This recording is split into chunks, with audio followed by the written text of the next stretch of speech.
Ensemble à Moïse Katumbi sa libération à l'immédiat. Balobi bandeko IDPS ne besoin intoxiquer pe dossier mon amoka Jakindala. Soki olingi koyebana bayebana ka bongo te.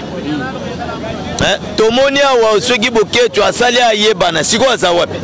Tala président na biso Fatia Mayele makasi alobaki Fayulu aza opposant botika ya sala meeting, asala ba marche, asala bo. Tiga ze kosila lelo gaza Fayulu esili. Jakindala c'est un simple citoyen. Comment biloba loba ya modèle wana? Il y a Babo Mating Pouloulou, Babo Noël Tchani, Babo Magila Lengete, et puis va attaquer le président, il y a eu des pèses, Babo Mamoko Moko, et Bimina Monoko Naye. À l'obit, il faut tout bande attaque au Kalamingite, c'est-à-dire rébellion. À l'Ingabi, c'est rébellion à Katia Moka, Wana et Bimina Monoko ya Jakindala. Ensemble, la Moïse Katumbi sa libération à l'immédiat. Balobi bandeko IDPS ne besoin intoxiquer pe dossier mon amoka Jakindala. Biloba loba wana olobi mpona nini? C'est-à-dire aux rebelles, il faut bakanga yo. Lorsque tu analyses toutes ces paroles, est-ce que tu penses qu'il y a un bateau besoin financer, tout besoin intoxiquer, ça ce genre de message au devant oui, yo kabase mais mutu asala kalika muye mokote. Mutu asala kalika muye mokote. Likambo Jakindala zolo beleza likambo ya Noël Tchani. C'est-à-dire les likambo ya ba étranger. Yango tolobi simana bango nani azali mutu azali. Comment ba étranger baza ebele ekomika Moïse abimisi vidéo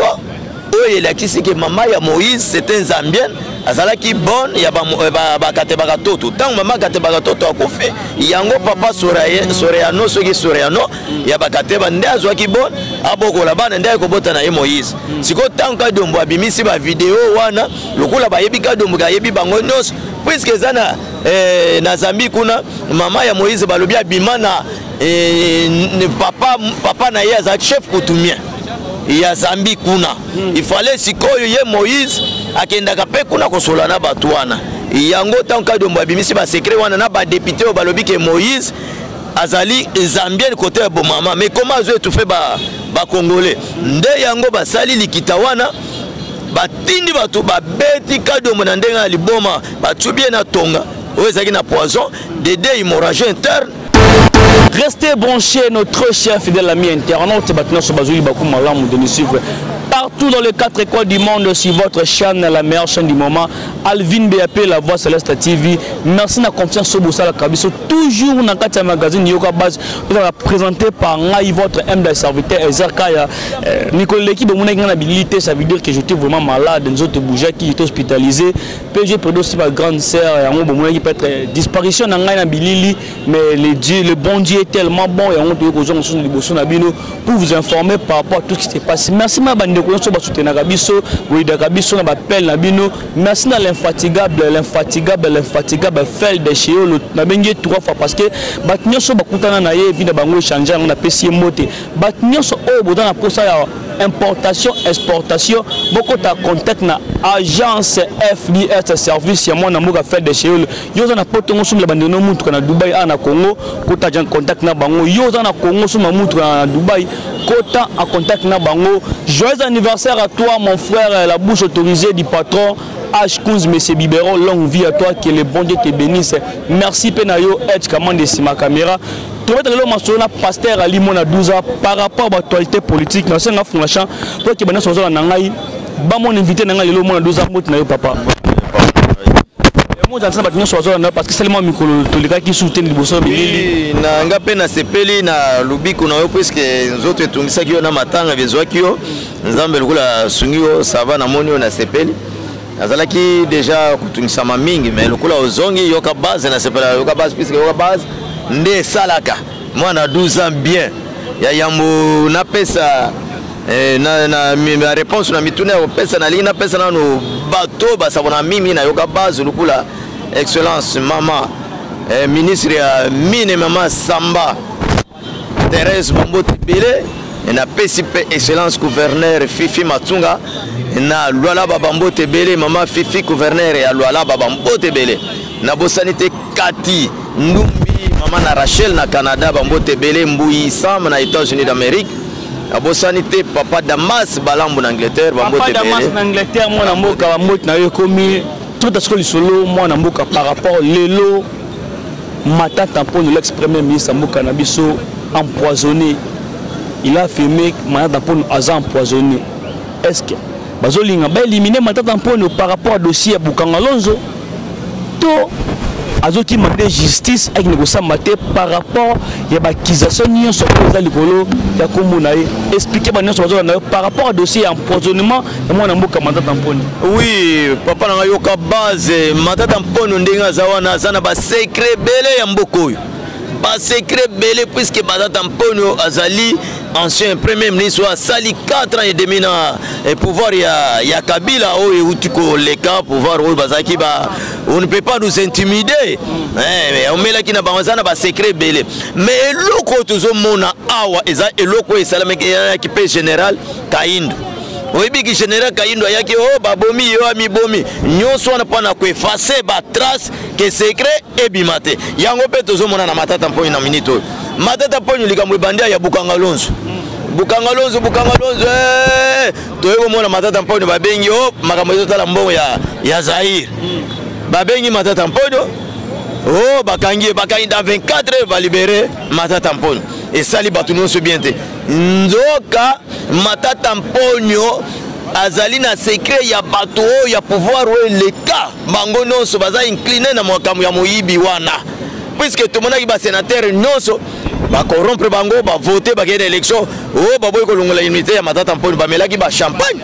mais tango ba yoko condamner sous Matata Mponyo to moni ba champagne esil mais lelo to ebisa ki batu ke likambo ya Matata Mponyo esilité Matata Mponyo ba ko benga ile sous na justice boni lelo tozali mardi oui lelo tozali mardi lundi lobi ba benga ki Matata Mponyo akende kondima na l'état kuna na justice toi koyoka ye moko Matata Mponyo o ba poisonner nga ya ona ebisa batu mwana 12 ans na koloba makambo fondé te na koloba makambo ya kolokota te na koloba makambo yo na moni elobami sikoyo tovanda ki mwana 12 ans toloba ki makambo poison te mais ye moko Matata Mponyo énoncé que oui na sans poisonner banani ba poisonner Matata Mponyo omoni ba komi koloka siko trace elimo ba secret surtout ye bango te banani ka ancien gouvernement ancien pouvoir ou tikoleka wana pouvoir wana ezaki makambo belé balinga basili sabato nyonso po ba effacer trace lelo Matata Mponyo wana na poison siko azoboye kokondima na justice po na poison ou bien et po na nini wana ezali mituna bato boko mituna c'est-à-dire lukula aller poison ou bien ba melicier poison bien ba tout bien poison bien ba laisser poison na ba sac bino moko boyebi bato ba laisser poison tokolo baba nani est-ce que gouvernement est-ce que ko laisser poison non ezali gouvernement oyo tikosile pouvoir oyo tikoleka wana pouvoir wana nde balisi Matata Mponyo poison puisque pouvoir wana nde Matata Mponyo ba ministre ba camarade na ye ba sénateur ba camarade mutu apamba lukula yoka base lukula nga mwana 12 na vanda na Matata Mponyo te na solaka na ete est-ce que nako pesa poison nini c'est-à-dire pouvoir oyo tikoleka bakomi na souci ke ba secret bimate lukula kaleva kimi nyonso wana bazobanga kobimisa nde vérité lukula Johnny Numbi abatami bazobanga kobisa vérité yango bakomi ko tufe Matata Mponyo na poison po akufa secret mona na te mais Matata Mponyo na minute lukula za poisonné yemo ko annoncer yango tozo yebisa monde mobimbo ba yo landaka yoka base ko esaka makambu yango soki bimi na yoka base c'est-à-dire eza vérité mona 12 ans mutazolo Matata Mponyo na minute azana poison na zo tunaye to ebite soki toko soka boni toko leka boni mais souci na biso eza Matata Mponyo akende kondima na justice azongisa mbongo ya Bukanga Lonzo 285 millions de dollars américains akende kozongisa mbongo oyo ya Bazaire oyo Jean-Pierre Mbembe pa uté ko funda gouvernement wana ke il faut bafuta ye 13 millions nyonso wana ezotala kaka Matata Mponyo. Alors est-ce que Matata Mponyo ozomona ke peut-être ça témoin gênant ya makambo nyonso oyo to bazo protéger mutu moko oyo yango bazolinga bayi mini Matata Mponyo soki ale kingisa otanga bakombo na bango papa tout ça clair mwana 12 ans na clair na maloba na ngai yoko chikolia munoko te mutu bazo protéger sana ya Kabila tokobomba ti wapi soki omoni Johnny Numbi akimi aboye ko bimisa kombo Kabila omoni kaleva akimi aboye ko bimisa kombo Kabila lelo bakomi ko etufe Matata Mponyo po secret bimate secret zanani eza Kabila siko bango nyonso so bazo ba kima bazo batama bazo koboye ko bimisa kombo Kabila suka moko pe akoya ko bima abimisa kombo Kabila batika Matata Mponyo abimisa ba secret za nango Matata Mponyo bakangi ete batire libre azala ndeko kende aolala na ndako azokende kondima na justice alobi oyo nyonso balingi kotuna ye na justice makambo ya mbongo ndenga jelaki mboka na pouvoir na bango eutaki koleka yango wana toza na souci ke Matata Mponyo ayebisa biso na musali ya sala pendant 4 ans et demi na ti premier ministre ba régime na bino actuel oyo poisson comme otambola comme monnaie de change balingi ba la paix était bi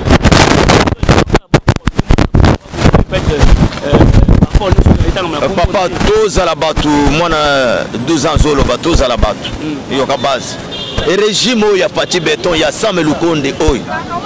bakoelimine Matata Mponyo mpo bazwa nini souci na biso eza Matata Mponyo asanza mbongo esunga peuple congolais Matata Mponyo asanza vérité oyo eza na kati na ye toyeba ke oyo aza nani wauta wapi oyo ayaka azalaki wapi eloko toluka pa Matata Mponyo régime oyo tokopoisonne moto mpona nini epuis régime oyo osi oyoka nani ki apoisonne rien poison izotambolaka na régime wana ya yo ese euti koleka wana yo monaki nde basokolaki na kabine ya président de la république balavaki tout basokoli mpenza oyokaka basokoli mai poison ezouta nde kuna yango tozobelela batika makambo ya kopoisonne Matata Mponyo mpo basekret ebima te puiske nde bapoisonne wana soki akufi lelo tomoloba nini wana makambo nyonso ebongi yango toyebisa bato baza libanda ke bokeba Matata Mponyo annonce ye moko azali empoisonné nani empoisonné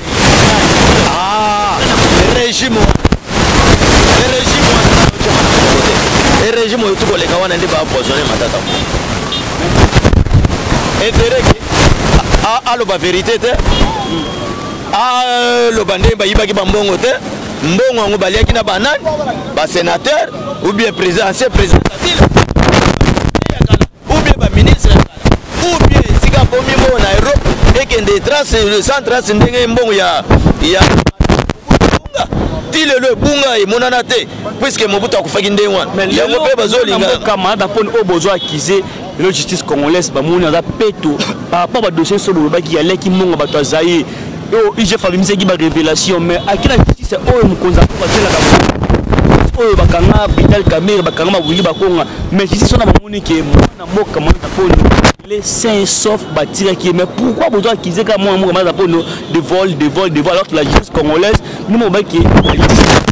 la justice bamoni zapi base batika ki Matata Mponyo oui Matata Mponyo batika ki était politique il faut koyeba yango tolobaka yaka na IDPS oyoka politique oyeba politique ezate politique mbango oyo yoka ya balabala oyo tolobaka kwanga tikila bateke politique yaka na IDPS Matata Mponyo azana ba dossier etonda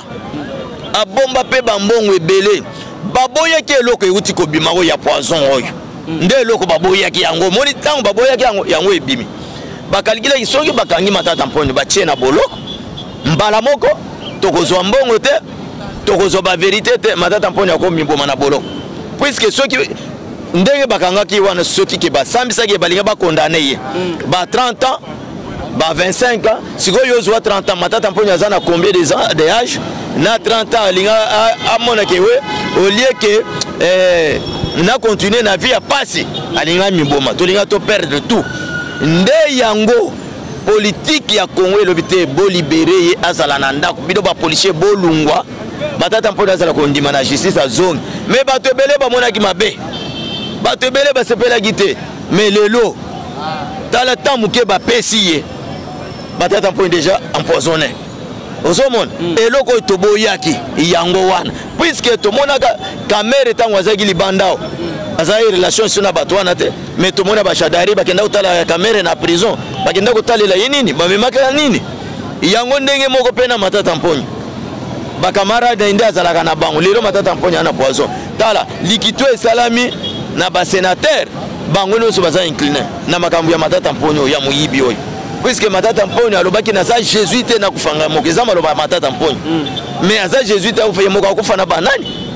bakoleki nesi basénateur yango zomona bapoisonné Matata Mponyo ezali te ke batiki Matata Mponyo dossier esilaki te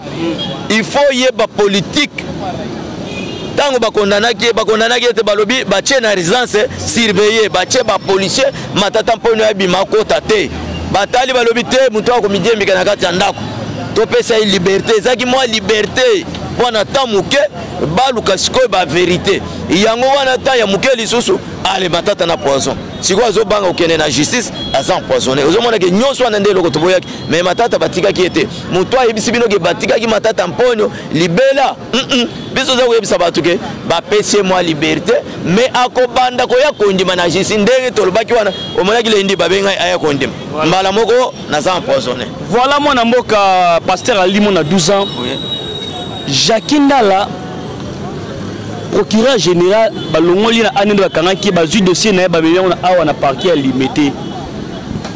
bandeko ya ensemble ya Moïse Katumbi bonsenga sa libération à l'immédiat balobi bandeko ya IDPS ne besoin intoxiquer pe dossier mon amoka Jacques Ndala par rapport à ce dossier ndenge comme na parquet. Qu'est-ce que tu peux expliquer aux gens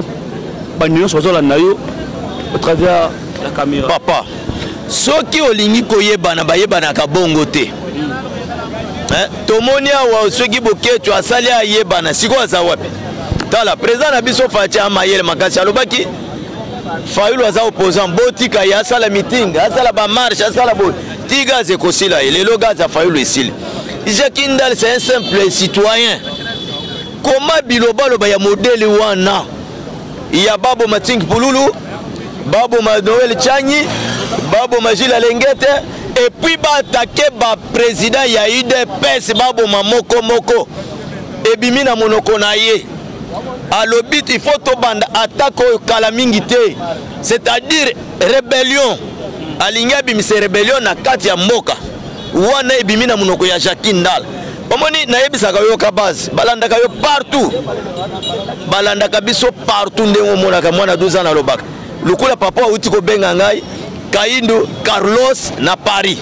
Kaindo Carlos wana za na Paris alandaka pe yo ka base makasi omoni ndenge to loba boy malobo to loba etikala na bililio mais ye Jacques Ndala tango alobaki avanda quelque part na batuna ye alobi photo banda rébellion eloko to bengango rébellion na kati ya mboka tango atangi na batu to boma Noël Chanyi Tik Pululu to boma nani ba président ya IDPS et où mélité toyoki bakoti ba beti ka jombo ye akufi mais ye muto alobi biloko wana sikoyo ka ndenge eleki bakei bakangi bano ya zalaki na bango bakei na bango na aner babeti bana na ndenge liboma tango babeti bana ya batamaki bazako beta bana po abima ne bana balobi tika tolo balakise sika Jacques Ndala vandaki bakei bakangi ba libérer bana wana yango moni ba memi na limité na parquet oyo izaka ya matete pesa na 4e mairie ya limité yango na Jacques Ndala zakuna il faut loba biloko wana lobaki yango pona nini c'est que muto azokanela bo bazai mokonzi mboka pota muto abimisi loi ezali Chanyi ezali muto akena mukanda Tik Pululu mais biloba loba wana lobi yango pona nini c'est-à-dire vous êtes rebelle, il faut bakanga yo. Lorsque tu analyses toutes ces paroles, est-ce que tu penses qu'il y a un bateau financier, tout besoin intoxiqué, ce genre de message au devant oui, yo kabase mais muto asala kalikamuye mokote. Muto asala kalikamuye mokote. Likambo Jacques Ndala zolo beleza likambo ya Noël Chanyi. Tozo mona lukulo zo ko tsangana makambo rapide yango ifona loba. Tukina mamola Jacques Ndala. Yango na lobi kasi yango na zana nzelati. OK. Est-ce que Jacques Ndala ye muto asala makambo na moko? Asali na muto azo financer, muto azo pesa mbongo. Ndenge Jacques Ndala zoloba. Muto ko bima bo ndenge oye. So kotinga te ulinga loba yo moko te. Cameraman peso ya kizenga pe na lingana loba te. C'est-à-dire ezana mutu oyo eza sima ya ba Jacques Ndala za ye moko te baza ibele. O ba lobele loko wana. Sikoyo ye abimi mbala moko Jacques Ndala na biloba loba. Awa bakangie tokolinga to ye ba justice et ça l'effort et ça le tout ye atanga kombo ya mutu aza sima na bango puisque ba étranger baza ebele likambo kaka moko ya Noël Chanyi ba Jacques Ndala bakoti bakomi babo oyo oyoki batangi nani batangi babo Noël Chanyi na Tik Pululu bango nde ba promoteur ya nani wana ya motion wana c'est-à-dire ezali kambo ya ba étranger yango tolobi sima na bango nani azali mutu azali ko comment ba étranger baza ebele et comme ka Moïse par rapport à comment Moïse liwa pe mwana mboka Kadiombo oyo sali ba révolution tel mais belé bande ko ba kufina poison ba lobi oyo pe ba accuser mwana mboka Jacques Ndala ke yende abomi Kadiombo liwa na ezaboui Kadiombo abotami na Katanga akoli kuna ayebi Moïse ayebi bango nyonso abimisi video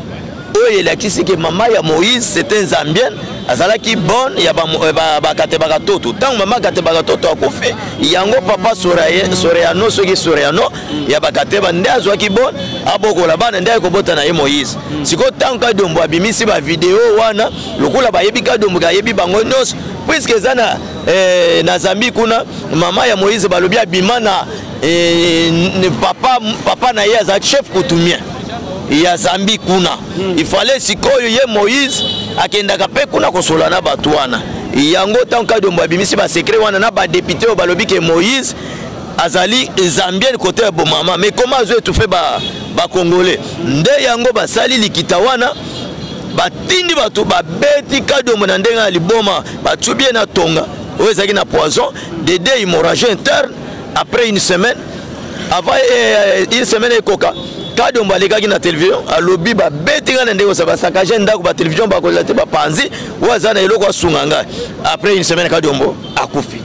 akufi na kobeta Kadiombo abelaki te isiko so olobi ke yo na koboma yo nde tozana olobi na papa na koboma yo kaka muke toka tongo papa ya kufi mais yo lobaki na koboma yo na tongo toki papa ya kufi toko lobana eza yo puisque bato bazo pelisa moto ezaka bato basima ya Moïse Katumbi toko chama na munoko te na biso ba komi ko tindela biso bato ba lever biso mwana mboka na kati yo te batinyo so bazolo ba loi ya Noël Tchani c'est une loi taillée juste pour disqualifier mwana mboka Moïse Katumbi na élection ya 2023 loi Tchani parce que babi lozo pelisa moto na mboka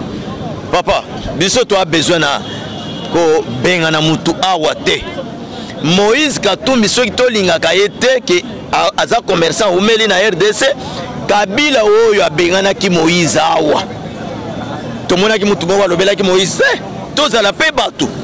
mutu azongisi Moïse ezali Félix Tshilombo Tshisekedi Antoine président de la République nde alobi Moïse zonga nde butu apesi ba passeport ba visa Moïse azonga mais Moïse ayakati na Kasumbale sa otala Kongo bo bandako mais azokota te lokula Moïse ndoyi na ye atala kana bo ba kota te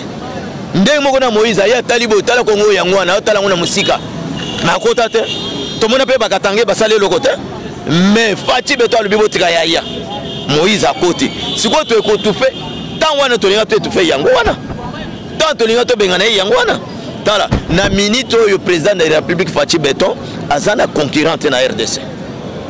azate po yeba masolo na obetela yo aza président ya RDC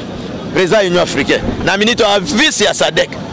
est-ce que ozo kate asali mikolobone na pouvoir 2 ans et demi yango mais azo matabo ndengini c'est-à-dire moi na bilaka c'est-à-dire musala c'est-à-dire étoile nzambe achina bandali bumu ya mama na yeka salumart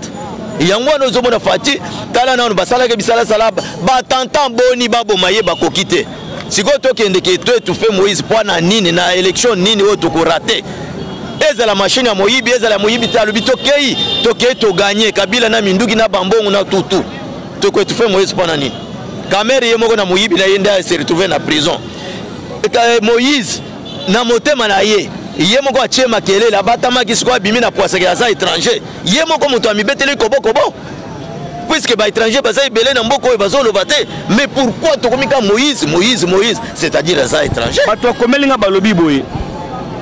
batnyo so basangana kana IDPS eza bato so sangana IDPS ça veut dire que bomi carrière politique na yo c'est-à-dire balobi Kamera sangana kana IDPS lelo Kamera azana ana boloko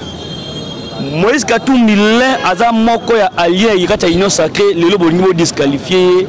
pour na élection par rapport à union accusation oh babok la IDPS parti na yoko lobani félicitations pour na motuna IDPS ezali maya pembe mayo elingaka salité te IDPS ezama boko pembe o elingaka batache te IDPS ezali parti elingaka busoto te elingaka moyibi te désordre te elinga pe assassinaté IDPS ebomate et violate yibate ezaka maboko pembe soki siko yo ye IDPS bayambi yo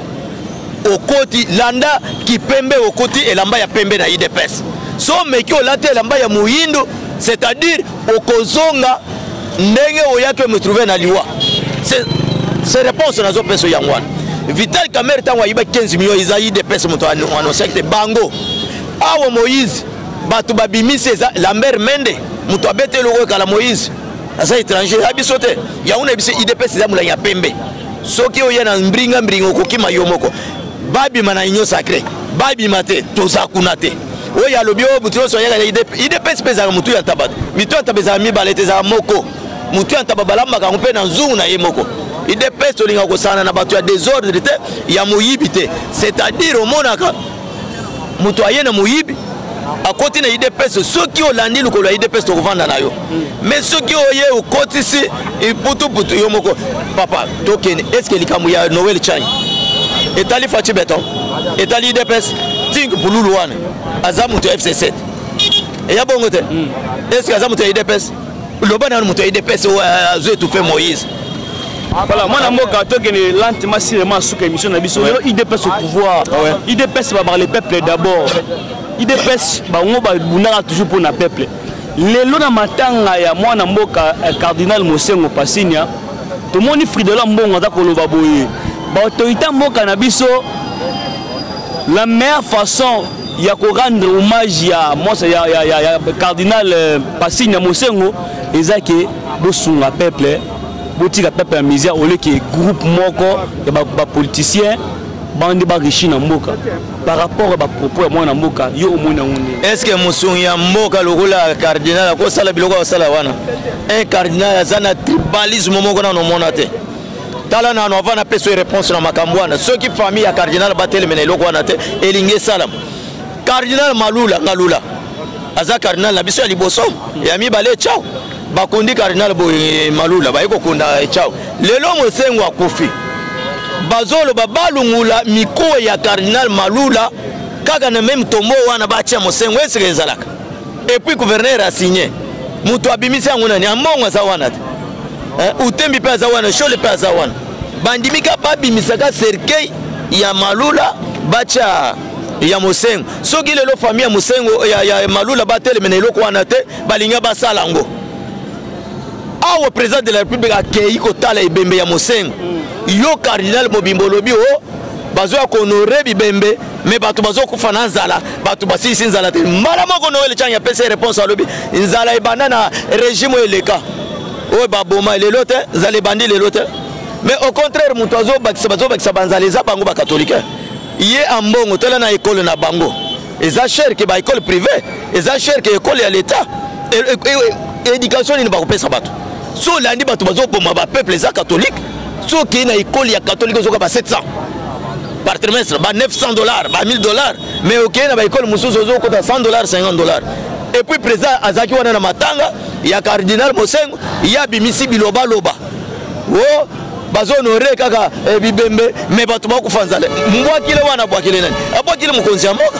soki pe président kendaka te allez alinga changer maloba alinga bete loko mosusu c'est-à-dire bandeko yo bazana tribalisme balingi fatite toza la vérité balingi fatite baza so 4 bazali ambongo shole utembi baza 3 balingi président est-ce que cardinal penza o musambele ya nzamba kolo babilobalo bande wana na matanga batebele et puis sasungu eso bavandi na Fachi Beton abimisi biloko wana lobiango itango zolo bawana yebi bato bazolanda bi bazolanda te o bato bazo souffrir bato bazo nyokoma bazo kufana nzala et yazo ya kokotala ka bibembe yoka na appellation asala ba autorité mboka to ya message mo lancé peut-être pour d'abord bon asale le biso ba bolo yo ba pauvre yo asale le mokonzi mboka yende autorité numéro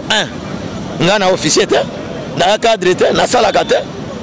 abwa kilinde président de la République moi soki président kendaka wana te linga bwa kangote lokola président kendaki bafandi na mokonzi Sassou Nguesso nde yango bwa ke loko wana est-ce que ça soit congolais ou ça soit congolais ngam abwa kili Sassou te abwa kili nde Fachi Beton yango Noël Chang aboti apesi réponse biso pe to pesi ambongo zonga moto tika biloba loba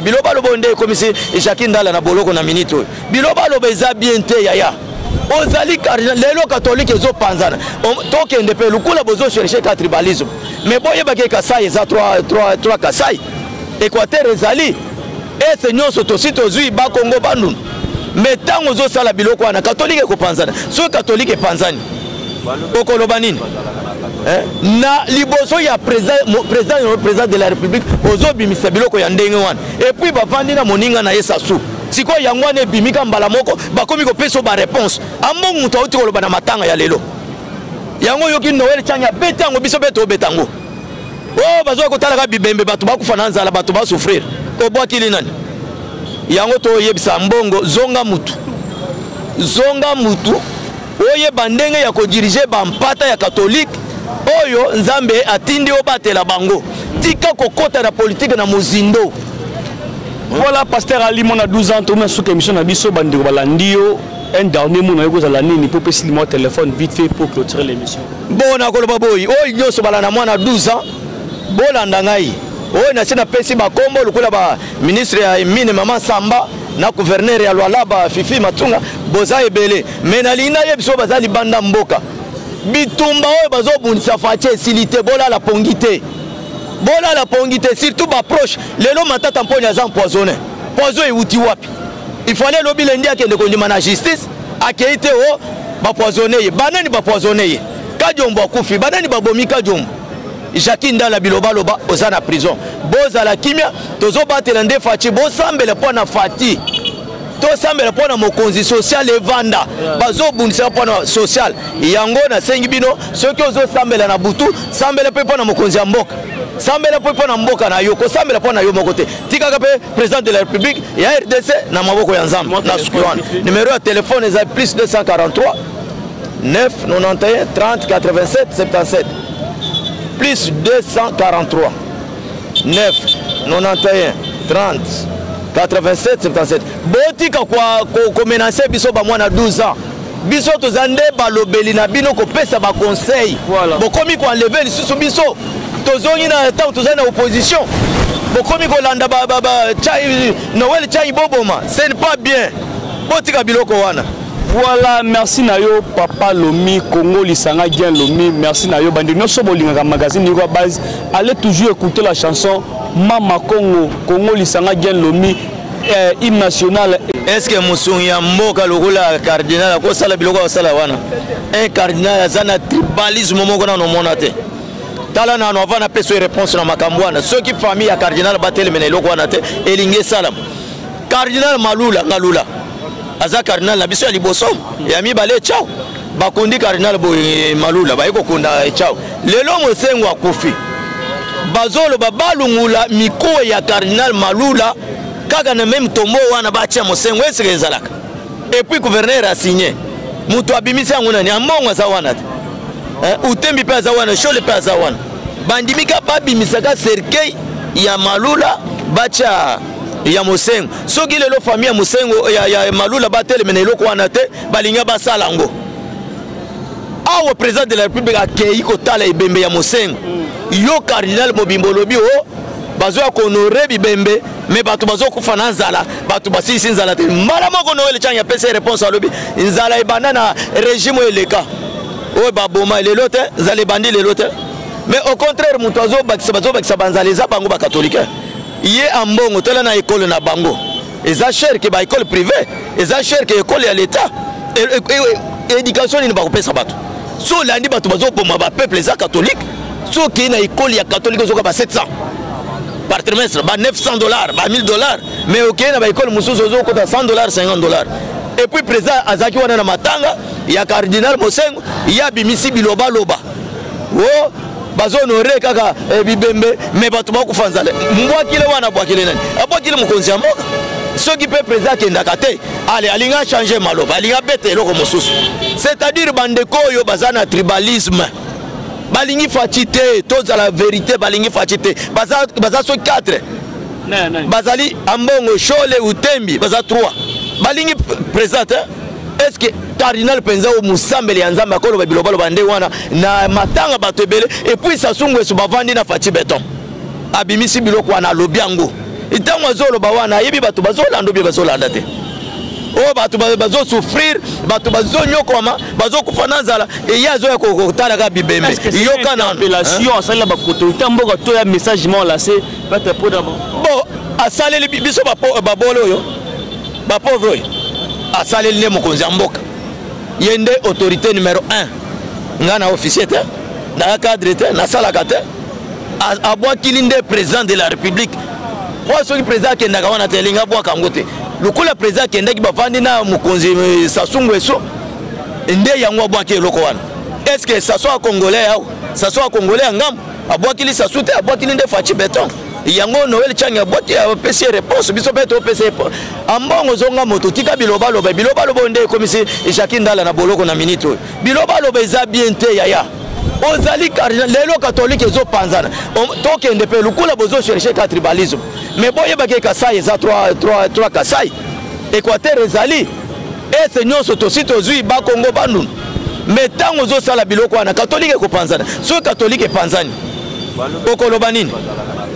na liboso ya président de la république ozobimisa biloko ya ndenge wana et puis bavandi na moninga na Sassou siko yango ne bimika mbala moko bakomi ko peso ba réponse ambongo muto auti koloba na matanga ya lelo yango yoki Noël Changa betango biso beto betango oh bazo ko talaka bibembe bato bakufana nzala bato ba souffrir obwakili nani yango to yebisa mbongo zonga mutu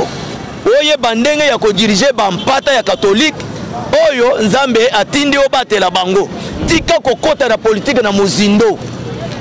Voilà, pasteur Ali, mon a 12 ans, tout le monde sous émission na biso bandi balandio un dernier mot na yoko la nini pour passer mon téléphone vite fait pour clôturer l'émission. Bon na koloba boy, oy nyoso balana mwana 12 ans.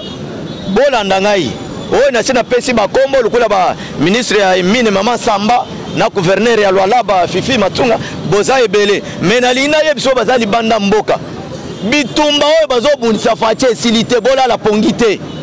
Bola la pongite surtout ba proche lelo matata mponya za empoisonné. Poison euti wapi? Il fallait lobi lendi akende kondima na justice akeite o ba poisonné. Banani ba poisonné. Kajombo akufi banani ba bomi kajombo. Jacques Ndala biloba loba ozana prison. Boza la kimia tozo batela nde fachi bo sambele pona fati. To sambele pona mokonzi social evanda. Bazo bundisa pona social. Yango na sengi bino soki ozo sambele na butu sambele pe pona mokonzi ya mboka. Sambele pe pona mboka na yo ko sambele pona yo mokote. Tika ka pe président de la République ya RDC na maboko ya nzambe na sukiwana. Numéro de téléphone est plus 243 9 91 30 87 77. Plus 243 9 91 30 87 77. Botika kwa menacer biso ba mwana 12 ans. Biso tozande balobeli na bino ko pesa ba conseil. Voilà. Bokomi ko enlever lisusu biso. Tozongi na temps tozana opposition. Bokomi ko landa Noël Chai boboma. Ce n'est pas bien. Botika biloko wana. Voilà, merci Nayo, Papa Lomi, Congo, Lisanga, Gien Lomi, merci Nayo, Bandi, nous sommes au magazine Nigo Base. Allez toujours écouter la chanson Mama Congo, Congo, Lisanga, Gien Lomi, hymne national.